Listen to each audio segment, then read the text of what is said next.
Numéro un peu particulier aujourd'hui puisqu'on fera un petit point sur la saison des résultats trimestriels, une saison qui bat son plein ici aux États-Unis. Et puis on fera aussi nos adieux à un géant du jeu vidéo qui a été contraint de déposer le bilan.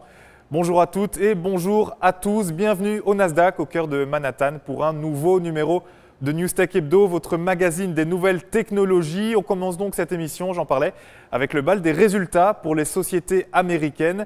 Et 2 semaines après le coup d'envoi de ce bal, eh bien, certaines gros cylindrées ont déjà livré leurs chiffres avec des fortunes diverses. Apple, par exemple, a déçu.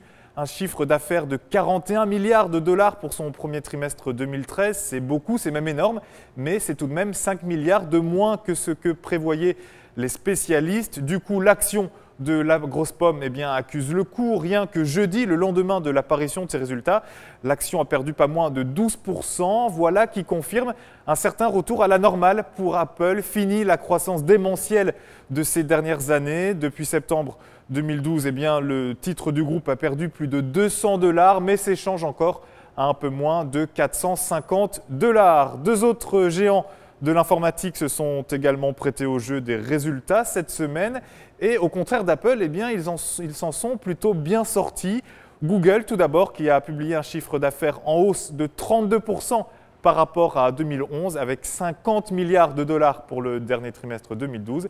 Et puis en Europe, Nokia qui, après 6 trimestres consécutifs dans le rouge, a enfin fini par sortir la tête de l'eau avec un bénéfice enregistré de 202 millions d'euros pour les derniers mois de 2012, mais un bénéfice qui ne fera ni chaud ni froid aux actionnaires du groupe, puisque pour la première fois depuis 20 ans, Nokia ne reversera aucun dividende.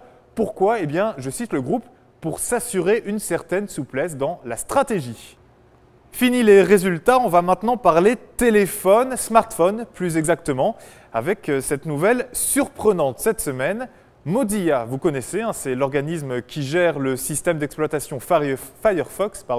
Mozilla va sortir 2 smartphones. Ils porteront les noms de Keon et Peak et permettront au groupe de mieux développer leur prochain système d'exploitation. Un système d'exploitation spécialement conçu pour les mobiles. Il se basera, tout comme Firefox, sur les logiciels libres et les codes sources accessibles à tous.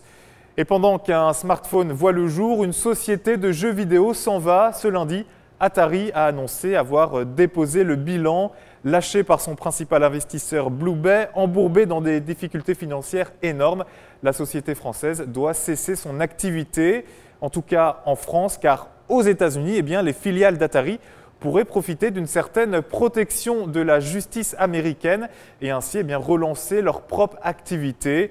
L'heure n'est donc peut-être pas au game over pour Atari. Voilà, c'est sur cette nouvelle que l'on se quitte aujourd'hui. Je vous donne rendez-vous évidemment la semaine prochaine pour un nouveau numéro de Newstech Hebdo. Ce sera encore depuis le Nasdaq, encore avec NYFP. D'ici là, que tout aille bien et surtout, prenez soin de vous. Salut!